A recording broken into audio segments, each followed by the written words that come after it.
Shri Manoj Kumar ji Jha, 5 minutes. जी शुक्रिया माननीय vice chairman साहब। माननीय मंत्री जी हैं, पटरी वाले भी हैं, आसमान वाले भी हैं और दोनों को फ्यूल देने वाले भी हैं। 3 महत्वपूर्ण महकमा हमारे समक्ष हाजिर है। Sir, railway amendment bill pay चर्चा हो रही है, लेकिन आमतौर पे मैं देख रहा हूं कि रेलवे को लेकर के जो सार्वभौमिक चिंता है वो बिल से ज़्यादा व्यक्त हो रही है। तो मैं 2-4 चीज़ें उसमें, माननीय उपसभापति जी, सबसे पहले तो हमें ये जानना होगा कि भारतीय रेल की हमारी अवधारणा क्या है। मैं 3 फिल्में ले रहा हूँ।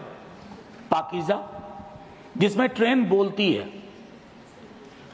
आप पाकीज़ा में बार बार ट्रेन का सीक्वेंस आना, वो कई चीज़ों के प्रतीक के रूप में इस्तेमाल हुआ है। दूसरा, गमन, माइग्रेशन की पूरी पीड़ा, और मैं उस क्षेत्र से आता हूँ जहाँ की ट्रेनों के नाम वहाँ के हालात बयान करते हैं। श्रम शक्ति, श्रमजीवी, जनसाधारण।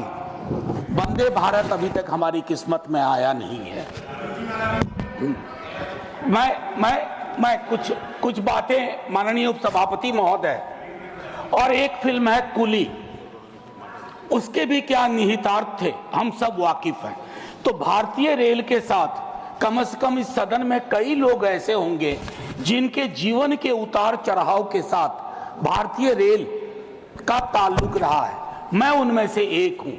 अपनी जिंदगी के हर पड़ाव पे भारतीय ट्रेन ने मुझे सुकून भी दिया है और मुझे सोचने समझने की शक्ति भी दी है, खिड़की के पास बैठ करके।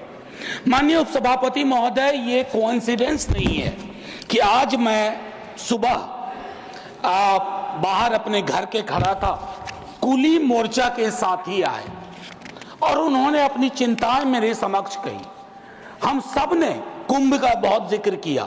प्रयागराज स्टेशन पे जो पारंपरिक रूप से काम करने वाले कुली थे, उनको दरकिनार करके आउटसोर्सिंग की गई। पूरा दस्तावेज है सर, सौंप भी दूंगा। कुलियों को लेकर के मेरे पास इसलिए भी संभवतः आए होंगे क्योंकि लालू जी के कार्यकाल में कुली वर्ग को जो सुविधाएं दी गई वो महत्वपूर्ण है, याद करना।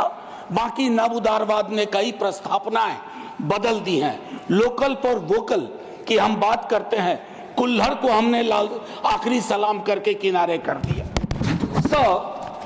कुछ चीजें जो मैं कहना चाहूंगा, मैं माननीय मंत्री जी से कहूंगा, do we really require 100% electrification?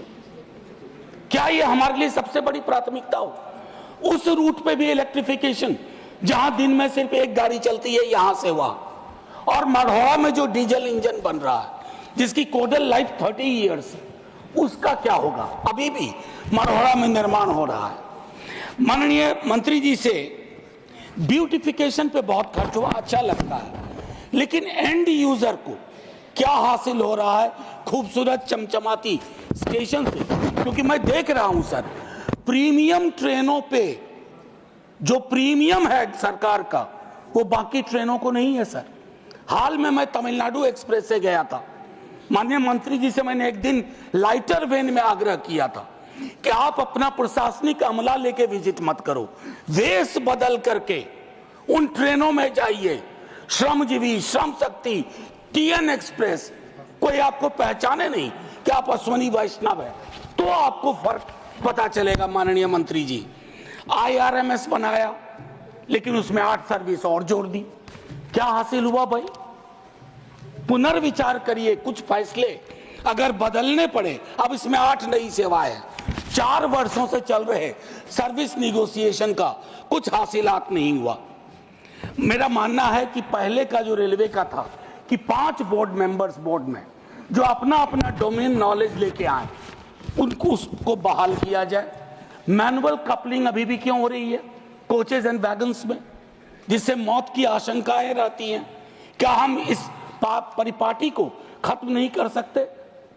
हम तो खैर क्या कहूं, शिकायत भी नहीं कर सकता। सीवेज में उतर के मरने वाले के लिए आज तक सिवाय आंकड़ों में जोड़ने के हमने कुछ नहीं किया।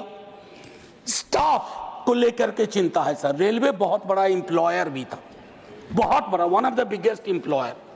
और 23 में संभवतः जनवरी के महीने में यही बताया गया कि 3,12,000 नॉन गजेटेड पोस्ट खाली है।